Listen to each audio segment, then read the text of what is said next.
We are some of the women of Women Matters in our first meeting of February 2026. And as I said before, we are at least 3 continents again and 5 countries? No, 4 countries. You are in the same country, Victoria and Lorraine. Yeah, so let's start with Europe, Vienna. Oh, Christine Oh, comes in. Christine is also coming. Well, we California have has we have represented. pleasant weather. It's about 9 centigrades, so it's not too bad. And hoping for spring, but I'm terribly tired most of the time. And yeah, I pass over to Hanneli because I'm very interested how she's doing. Thank you, Monia. Oh, thank you, ladies. Yeah, I haven't been here for a while, so I'm glad to be back. Um, Here in South Africa, we have interesting weather. We have extreme heat, and then we have some rain here in Cape Town, which we needed, but it's very interesting. We had thunderstorms last night, which is something that we don't get in Cape Town. So for me, I love it because I miss it from Johannesburg, all the thunderstorms. Um, I just suppose it's also just a reflection of what's going on in our world. So yeah, and I'm in flow, so I'm grateful to be here with you ladies. And I'll pass to Lorraine. Well, apart from watching the weather in some very cold eastern areas, it's kind of a low level time for me, just kind of after the holidays, just catching up with myself and relaxing and learning how to relax. So I'm kind of getting into the retirement frame of mind, and it's interesting. And that's about it for me. Victoria. Um, that's interesting to follow what you just said, Lorraine. I'm I'm still fighting the very concept of retirement tooth and nail. It just fills me with total rage all the time, and I just came out of a Zoom class on aging and realized how un un-Buddhist and unequanimous my attitude is in comparison to all these other people that are just, oh yes, life is impermanent. I mean, I know all of that intellectually, but um, yeah, it's just really hard. I want to, die on stage. I don't want to just wither away to a shadow of myself, which is already on the way. Well, except the fact that I need to lose weight, so that's not that's not happening as fast as I'd like. And I guess since we're in California mode, I'll pass to Christine. I'm Christine in Carlsbad, California. Um, I think I missed the last session. I was in recovery mode from surgery, and now I feel much better. Feel like that's behind me. So that's wonderful. Um, yeah, all like same thing like Lorraine. Been retired now for a little over a month and had a lot of things to sort through. So it was a job to retire at first. Furniture to figure out what to do with, and lots of books, lots of forms, just a lot of things. And that's still kind of ongoing. So I don't feel like I've had any free time. It certainly hasn't been necessarily relaxing. So I'm still waiting for that to approach. But considering I kind of push myself in life, maybe it won't arrive because I tend to, I don't look for a lot of time to relax. I usually look for something to do. So I'll have to be mindful of that and try to make space. Um, Applied to the ICON convention, Integral Conference of North America. That's going to happen in May. Applied to be a presenter at that. And one of the themes is trying to come to terms with post-tragic future. So my talk is going to go along the lines of that theme. And Lorraine also applied. So hopefully we will be able to present and go in May. And that's about it. Yeah. Heidi, are you still the one to check in? Okay. Exactly. I'm still the last one for the moment. Maybe somebody shows up still. We will see. Yeah, Monia saw me and said, "You look tired." I am tired. I got up at 4 o'clock to go to the airport, and the airplane went at 7 o'clock, and I was here at about picking up the doggies and about 1 o'clock home, and I tried to do a siesta, but it didn't work. So I just am tired and hope I can sleep well. I had 3 nice days in England, and now I'm back and see how life will go on. I heard something about retirement, older age as a possible topic. And I have to say, if we choose this topic, I officially am at retirement because I get a very poor pension for what I have done in my life. But I never have worked in this way, so I always very often worked for no money and no fixed, no, let's say, what is it, 8 to 5 jobs. No, when I was in the choir, there were the rehearsals and there were the concerts in the evening. There was never this ever the same time. And then I was here as a farmer, so that was not, just not the normal life of a worker who then goes into retirement. So I don't even know what it is. So I hope you can tell me if we choose the topic. Are you all right with the topic? Or say this or this. So we will see. Okay. Okay, I think it's enough to say yes. So let's start. I have given you the first little prompt into my retirement, which I don't know what it is. Especially Lorraine and Christine, who went not long ago. What did you think about retirement and what it is promising to be and how it starts and all these questions? Could every one of you start with that and then we go further?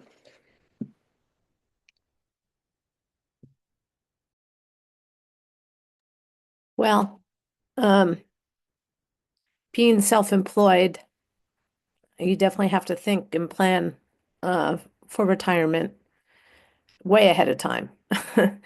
So planning for retirement probably started in my early 30s and continued on. But then the emotional impact is,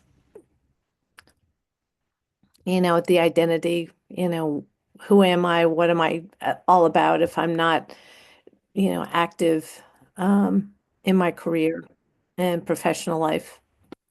And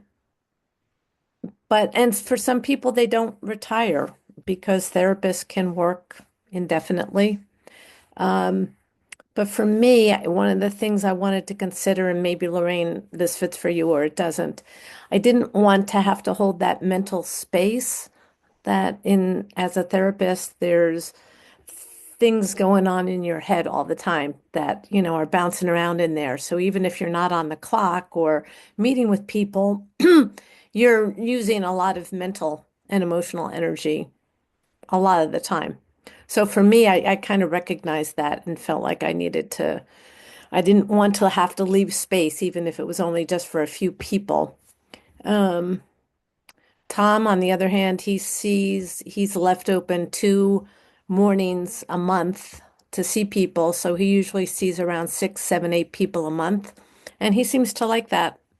Again, I didn't want to have to keep track of that. So for me, it was better to kind of just cut the whole thing off. And I don't feel worried about being irrelevant. I think there's just other ways to be relevant. I joined yesterday. I joined the League of Women Voters, which is a national and a state and a local organization, all levels, to become more politically active. And it does revolve around voting rights and helping people to vote and be informed voters. So I'm excited. That just feels like a great way, especially in this time, to be relevant and to probably meet some new people and do some new things.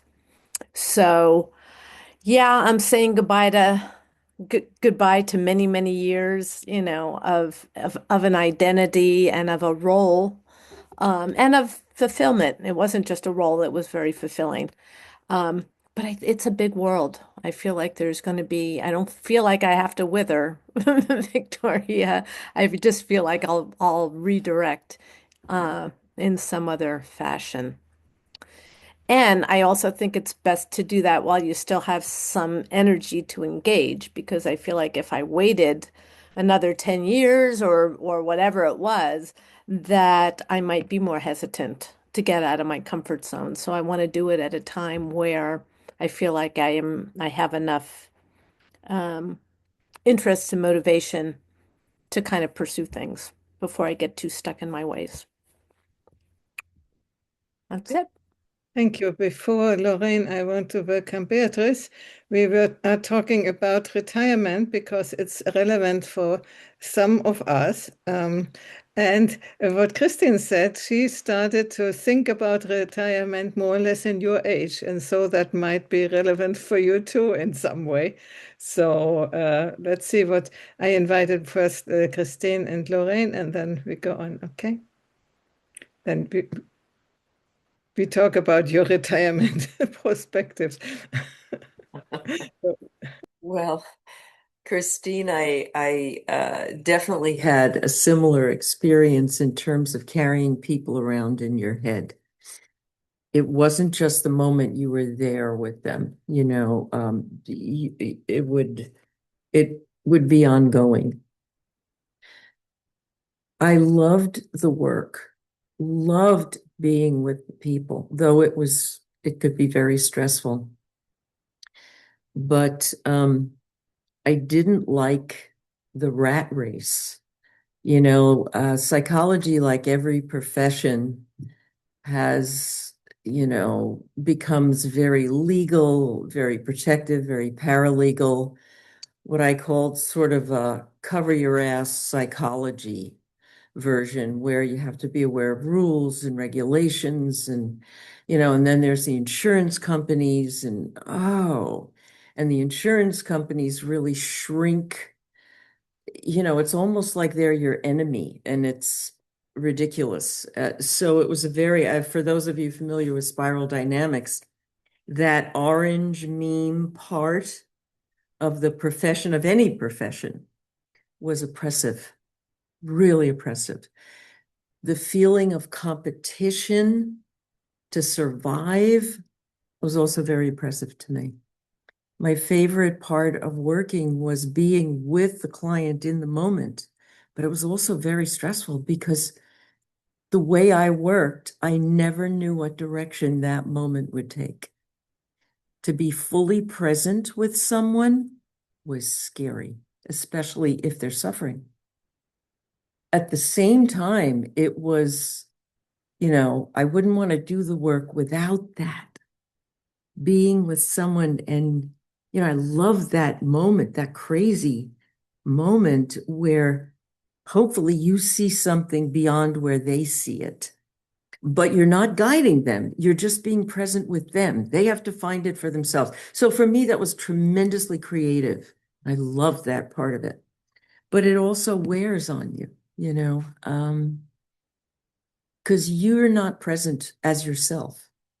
So then you need a place for that. And it's hard. Most people are busy. Most people aren't as present as you would like them to be, and it always feels good when that does happen. So, as far as my retirement, and I'm focusing on the emotional stuff right now, which is kind of my bailiwick, but And now I'm looking at my friendships in kind of a new way. I love that feeling of two people being present with each other, and not really planning the next moment. It feels really good to me. And I think about you, Victoria, and giving up. I mean, your work was so creative. I don't know to what extent you can still play, but I can only imagine you miss it terribly and probably had to leave it for some reason, maybe prematurely. You didn't feel like you were done. But and I know this doesn't have any value to you at all, but I always think of you as a very creative person and looking for music everywhere. And so I follow in your coattails every now and again. I get to experience some music. And Christine, too, you're so much about music. So, I get to enjoy it through the two of you because, you're really connected with it. So, it's like for me in retirement, one of the things that I find myself focusing on, and I hadn't planned it, was just being really with the people I'm with and really enjoying the hell out of that. And I am. And I get to be me too in those situations. I'm not just a therapist, sounding board, but I can be present too. So that part of it is really good. I mean, and then there are days that are empty, and I'm not sure what to do with that. So, it's that mix. So do you want to weigh in, Victoria? Well, there's a After I lot. just described your retirement for you. There's a lot there. Yeah, and as you were talking about how fabulous it is to just be two people together as friends, and please call me up, get together, come and visit. You have much less of an excuse than some of our European and South African women who matter.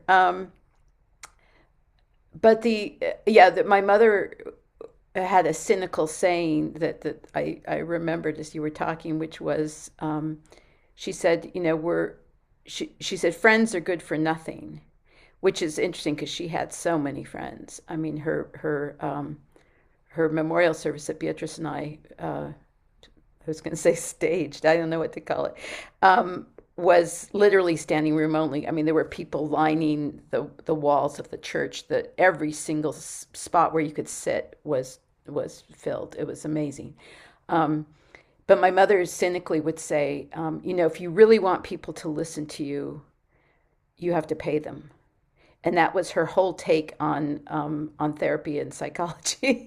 And she saw it as an indication of our modern society. Like no one's going to just sit there and listen to you unless you pay them, and you have to pay them quite well. So, but anyway, that just popped into my head while you were talking because I remembered her. That was like her big sort of indictment of our society that there is no such thing. I mean, the combination of friends are good for nothing, and then you actually, in the sense, the implication you have to pay to have a friend in that. And let's see what else. I don't know. I mean,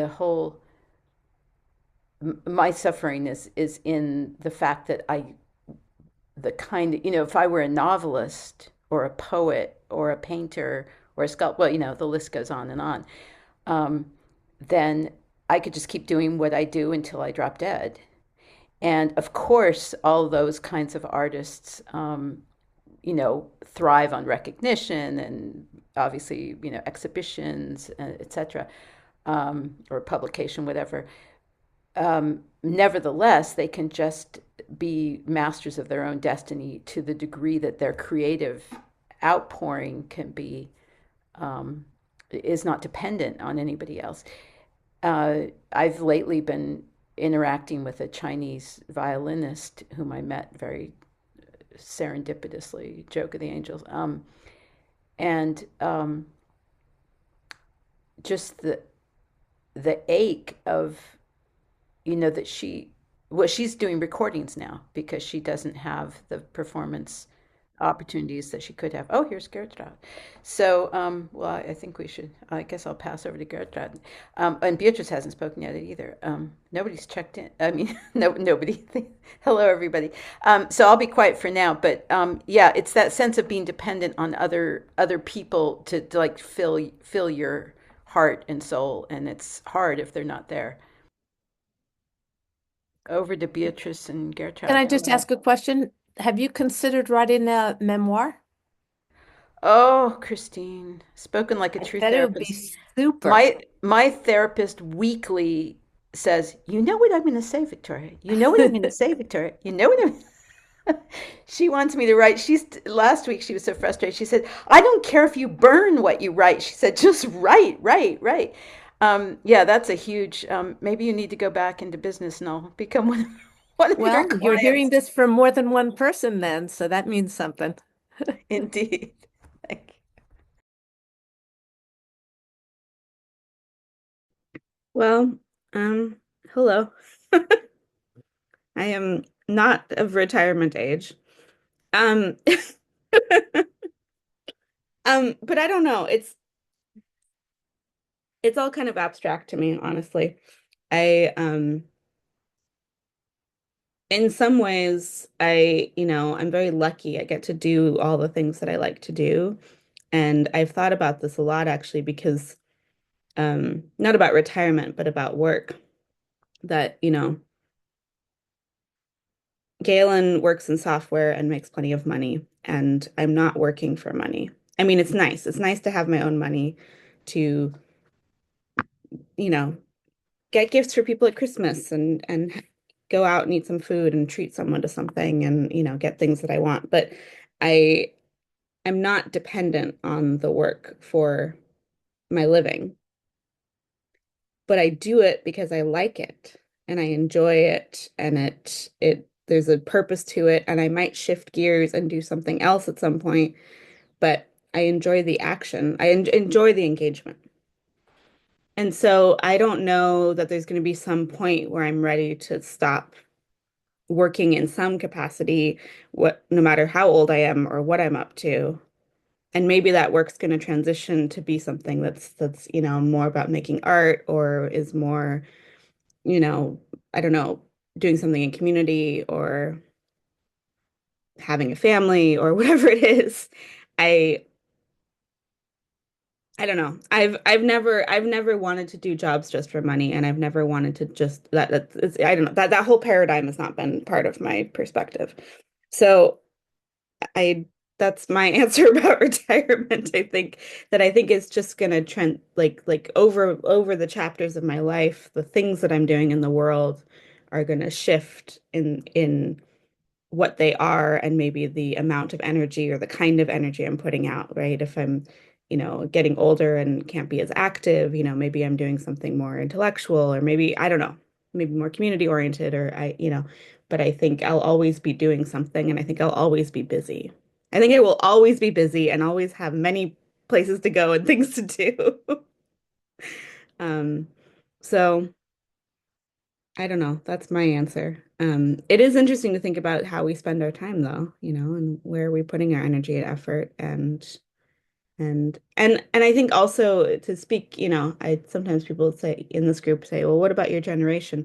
I think retirement feels a little bit fictional, I think, to my generation. I think because we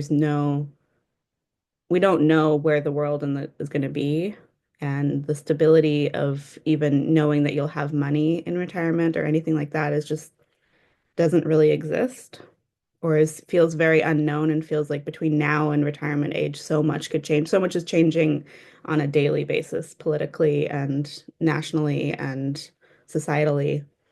So I think we're all just trying to do the best we can right now and if we have the means to, save and prepare, we do. But otherwise, we're just trying to live and see what happens. And maybe, maybe the world, maybe we turn a corner, maybe the pendulum swings, and by the time we're retirement age, everything is fabulous. I don't know. So, um, I guess that's my answer for the moment.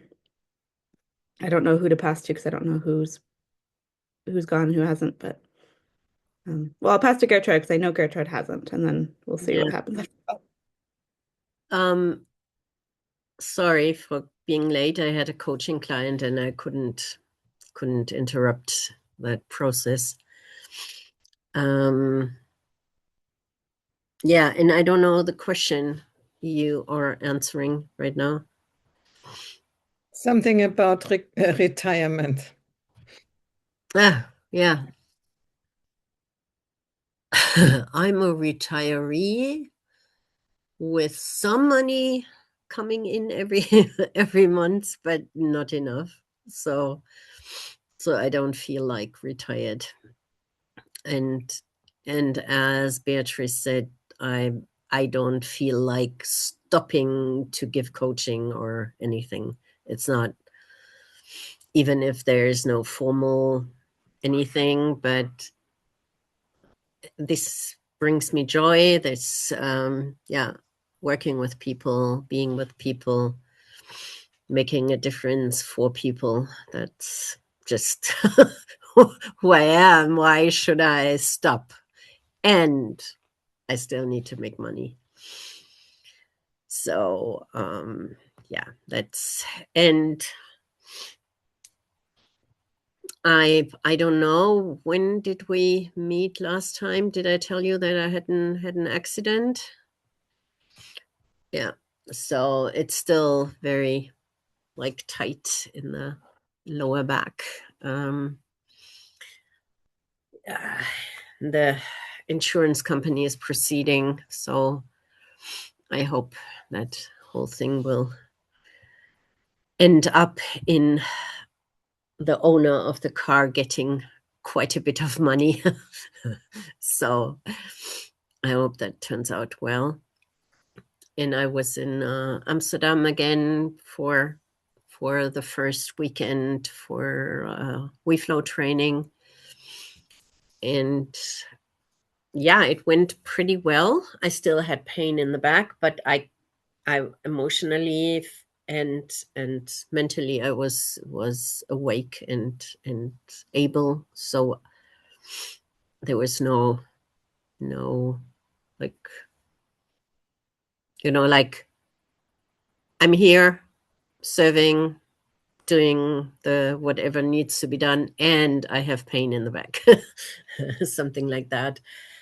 But after that, I was really exhausted, and then I got sick, and so you still hear it a little bit. But it's fine. You get a new coaching contract, and so things moving in the right direction. Yeah, that's fine. I hear the voice. It was not the normal voice of yours. So yeah, no. And I don't know if anybody of you saw the video, but I want to inform you that the instant change training will be the 20th, this weekend, the 20 to 22nd. So if anybody wants to know more about it, I have the links that I can give you. And I don't know if anybody of you ever looked at it. And yeah, so. Can I ask Monia a question? I'm sorry, but I don't know if you retired or not. I don't know that part about you. So Hanneli, we go last.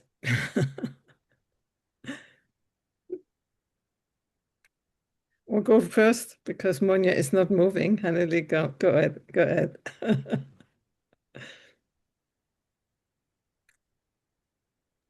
Monia, you're welcome to go.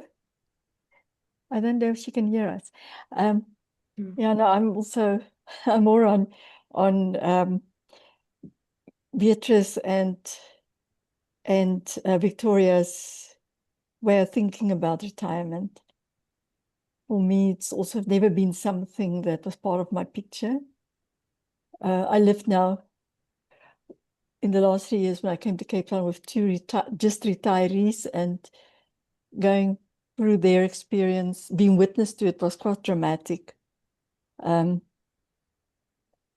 of purpose for some people, dependent on what they did before. But it was, regardless, it was never part of my picture. I'm like you, Beatrice, and Gertrude. It's like, I love what I'm doing. I don't do it for money. Yes, I need money, but it's something that I'm here for. And I'll do whatever it is till I put my head down.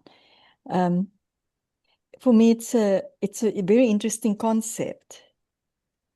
And I think if one has some kind of purpose, I've seen that people stay younger, much longer, if they continue with something, whatever it might be. It might be just being like with friends, like you said, Lorraine. But it's something that you do that you enjoy, that you want to be present with. So there's still purpose on some. It might change. You might reinvent yourself again. But for me, it's never been part of the picture. I've actually created a really interesting experience about it. It's already almost 8 years ago, and it was about age or aliveness. We live in a linear world where we count our years, but it's what's in our hearts that's what's counting, and we feel alive still, no matter what we do with ourselves. So for me, that's my take on that. And I suppose I'm also more on the creative side. So I love to write and create poems and speak and create experiences and things. So I suppose I'll do it till I go from this plane. Yeah, but other people have the right to feel how they feel about it, and I can understand it. But I sometimes just think about it, it's retiring from a specific role, perhaps, not from life. I think that's the difference. Where some people, I see them retiring from life after they stop working, and then they just deteriorate physically, mentally, emotionally, because there's no engagement anymore, really. And that's just being witness to it, my view on that. Now, Monia, I'm passing to you. Well, 25 years ago, my husband retired. And that was the moment when I really started to pull through with the integral salons and groups. And I had done it before, and it was always without pay. But it was always a great experience to be close to people.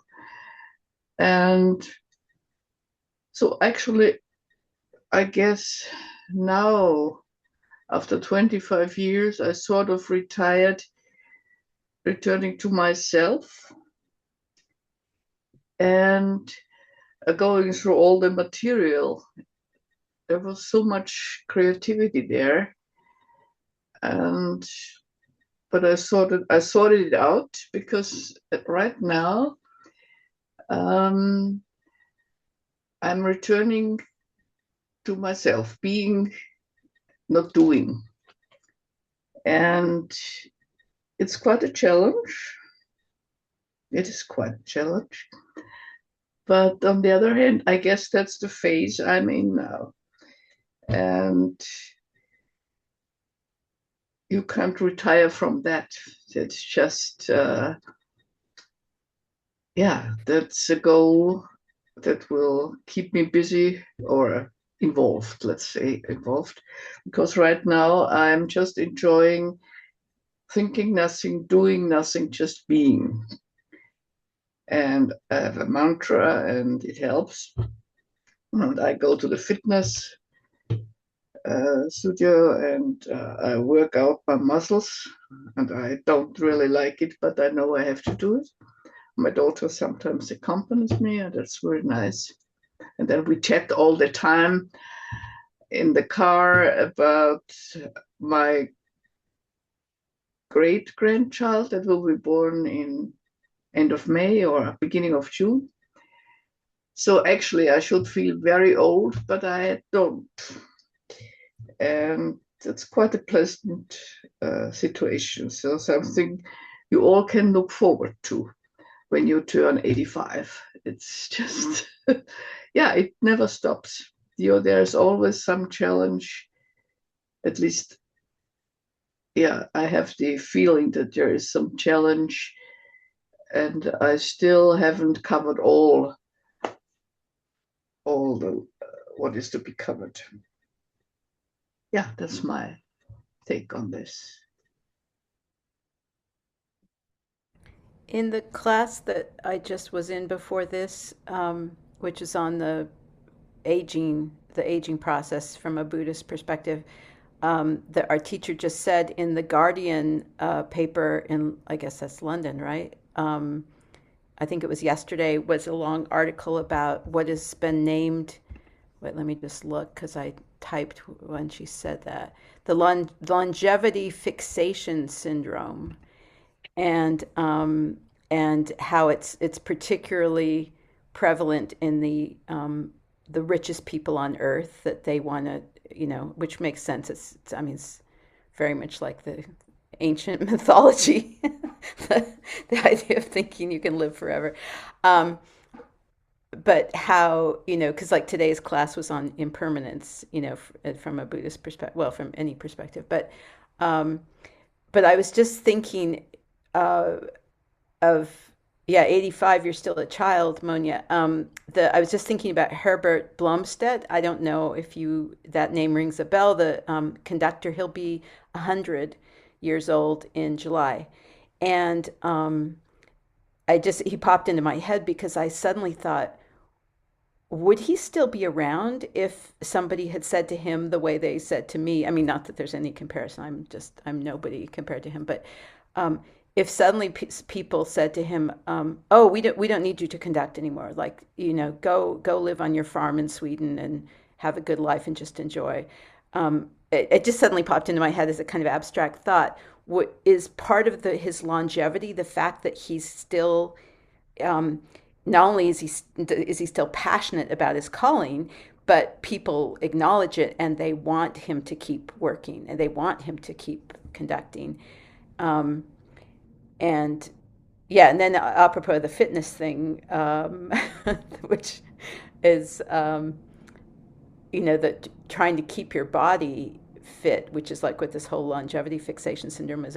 I was also thinking about Herbert Blomstedt, that he's a very, very devout Seventh-day Adventist, which is my mother's whole family comes from that tradition. So I know a lot about that religion. Well, it's part of Christianity, but it's very, very health oriented, and vegetarian, no alcohol, no smoking, no on and on and on, just super health oriented.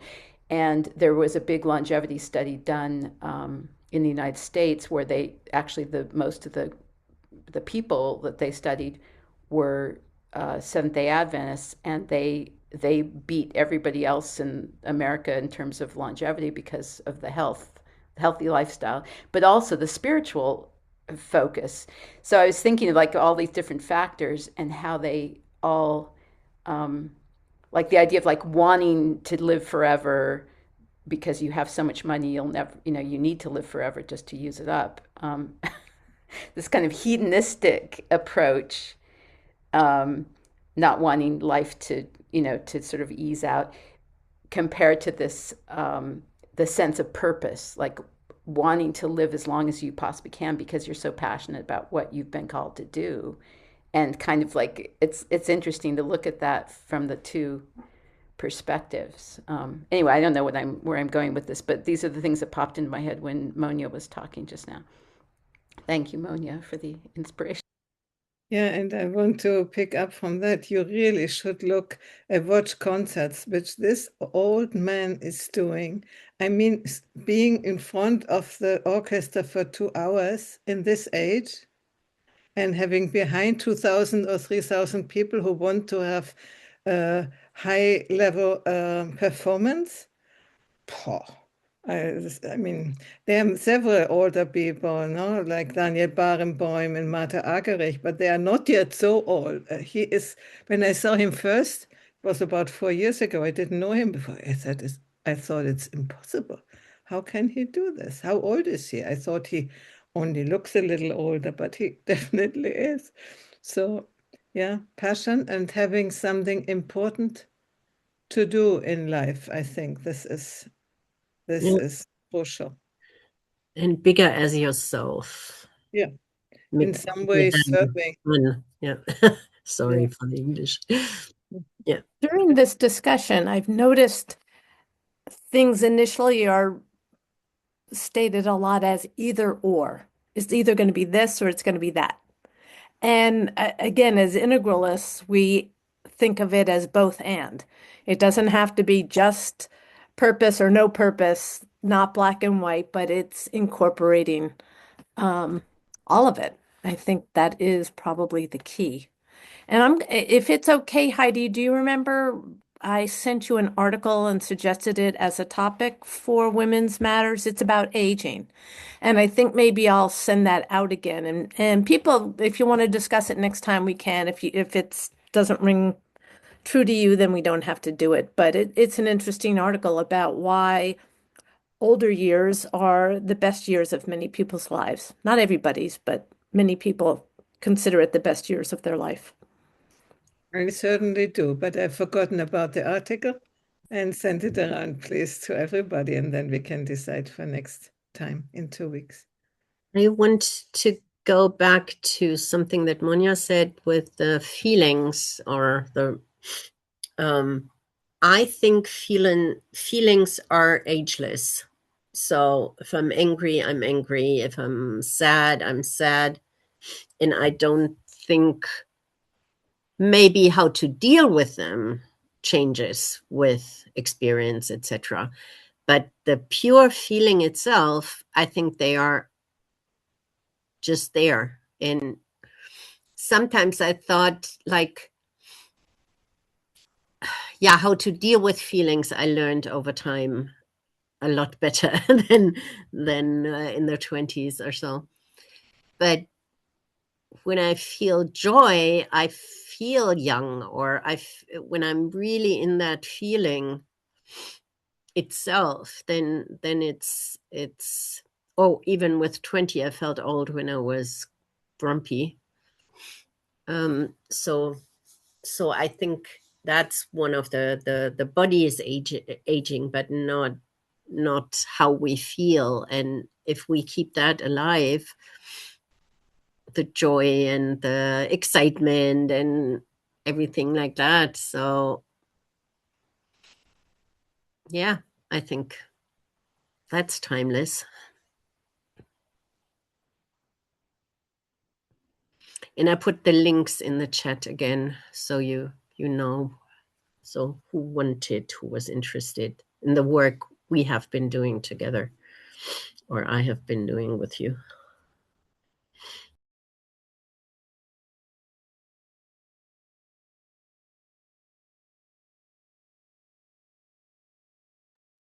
And it's so good to see Hanneli again. Hi there.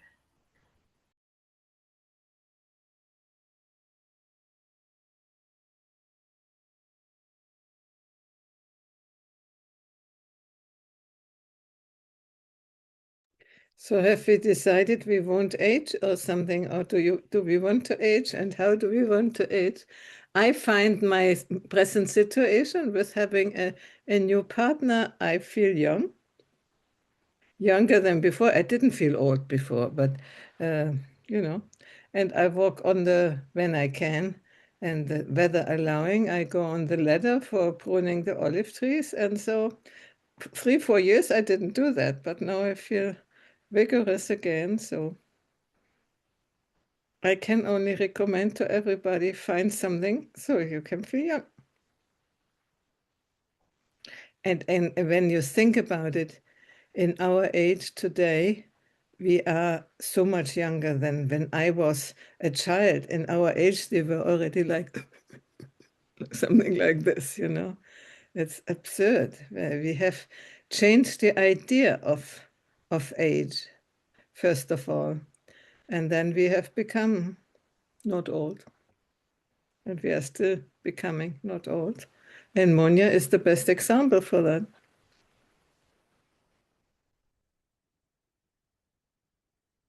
Well, I We have, think the being and doing thing is a big topic that and I think that's relevant for every age. I mean, I've seen in my own journey with this, you know, trying to learn how to meditate and then delving in deeply into the Buddhist world. Um, the classes I've been taking or the groups I'm involved in, the ages range from, you know, teenagers to people who are in their 90s, because um, it's clear that our whole modern society is afflicted with this compulsion to do or to have some kind of be acknowledged from the outside. I think social media played a big role in that. That you need validation from the outside for your existence. That your existential purpose has to be somehow validated. And I know I'm like totally trapped in that since, you know, my career was as a performer or a lecturer or a teacher, you know, so there's a clear connection. But I think for everybody, that sense, you need someone else to say, "Oh, you matter. Like your life matters." And so Monia's journey with the doing and being, I think, is something everyone in our society now needs to be reflecting on, because it's I think that's a big piece of the puzzle. Well, being in the present, there is so much being. So it's true that once you really concentrate on being where you are and what it's great. It's just, and of course you could also get a dog, and the way it looks at you, and it wags its tail the minute it sees you and is excited, and so that also brought us very much into the present, because the dog always thinks he hasn't seen me ages and has been there just yesterday. So it's just being where you are and enjoying what you do. And if it's even only breathing, which I enjoy very much. That was my checkout. Thank you. I think being, some people who I talk to, and they don't even know what it means. Yeah. Yeah, it's true. And sometimes I find it also difficult when I'm in, you know, in these moments a little bit, and I try to breathe and go into the body. Sometimes it feels like I can immediately be in being, and sometimes there's no way. So I think I have understood the difference, and it's not also always following my will, let's say. Which also somehow is a contradiction. So this is my my checkout.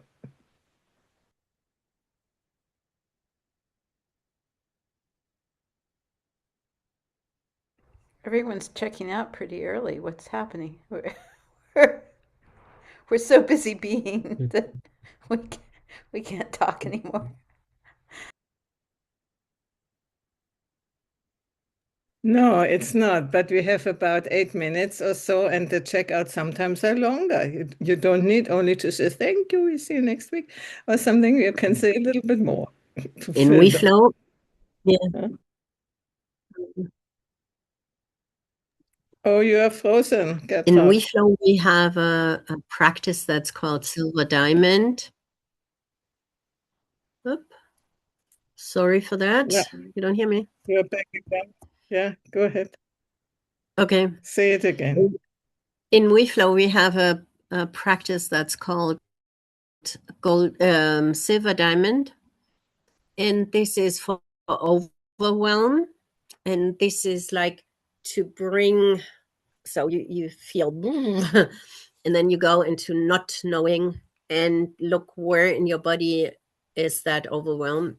And then you look at it and look at it and go deeper and just like a scientist to observe that. And then all of a sudden there is something like a new interpretation of what that might be. And so this brings brings everything to the present moment. And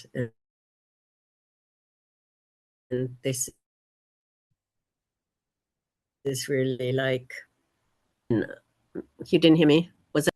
The present moment was a little bit prolonged. Yeah. So it brings you back to the present moment. That's what but to bring it into where in your body do you feel it, and then to explore the color, the speed, the temperature, and whatever. That's yeah. So I wanted to. These are my 2 cents. And I'm sorry that I'm phasing out once in a while. But the 2 last weeks, I really felt old, like with my back and having problems standing up and going down. That was really like, I felt like an old woman. So I don't know what you got from what I said. So I'm sorry for that. For my checkout, I want to remind us of a quote from Hanali, probably a year or two ago. It said, you said, find your joy and then find where in the world that joy is needed. And I just think that's a wonderful expression. So thank you for that. And I still refer to that a lot. That's my checkout.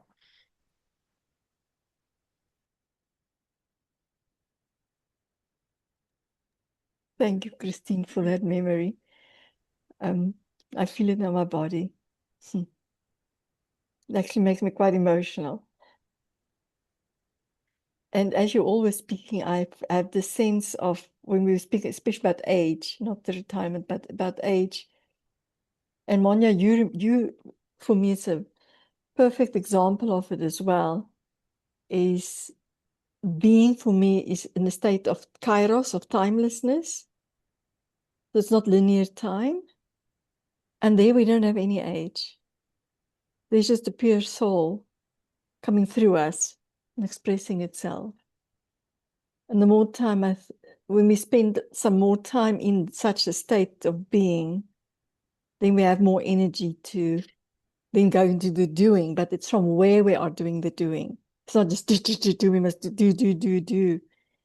It's then for me more expression of the soul coming truly through. But thank you, Christine, for that. This is my checkup.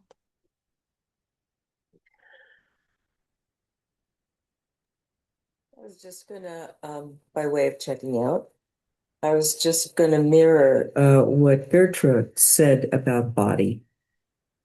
You know, I've been doing, I've been tracking my reaction to something that happened in an integral meeting, and yeah, kind of along the lines of shadow work, but more than that. And it really, you first feel it in the body. You know, that's where your stomach clenches, your jaw tightens, you know, you're taken aback. And I'm glad to hear people sort of beginning to incorporate what their body is doing as well as what their mind does. And you know, I think that's a very kind of worthy and very fruitful path. Having a sort of renewed respect for body, that it too contains part of what we think of as soul. It's part of that. It's not the enemy of that. And some speak as though it is. And I find that a bit, now I'm finding it kind of off-putting. So thank you for bringing that up, Gertrude. And I swim with that alongside of you.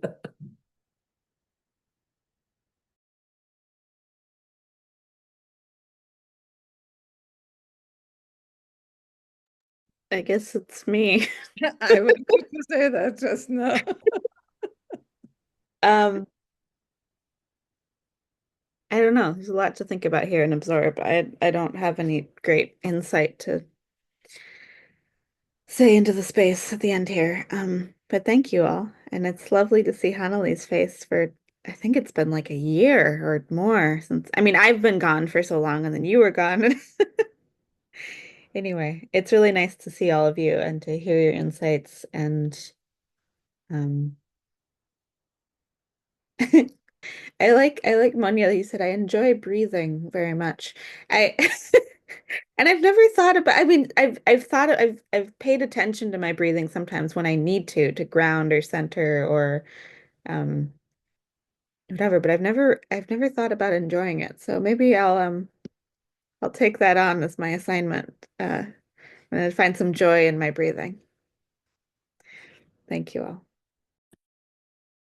Yeah, thank you. Breathing, we are doing it so unconsciously all the time. And we think we know how it works, but when we need it, for instance, in these strange situations, then we, at least it happens to me, seem to have forgotten how it works. And then sooner or later I can remember and come back. So breathe well and have a nice time until in 2 weeks. See you then. And when Gertraud sends around the article, if we read it all, we could talk about that. Christine. Yeah. Christine, what did I say? Well, it's And take care of your body. yes, Nice to it. sleep. I have to sleep. Genau, exactly. Yeah. Let it Bye-bye. rest. Okay. Let it. Bye-bye. Bye. I Bye.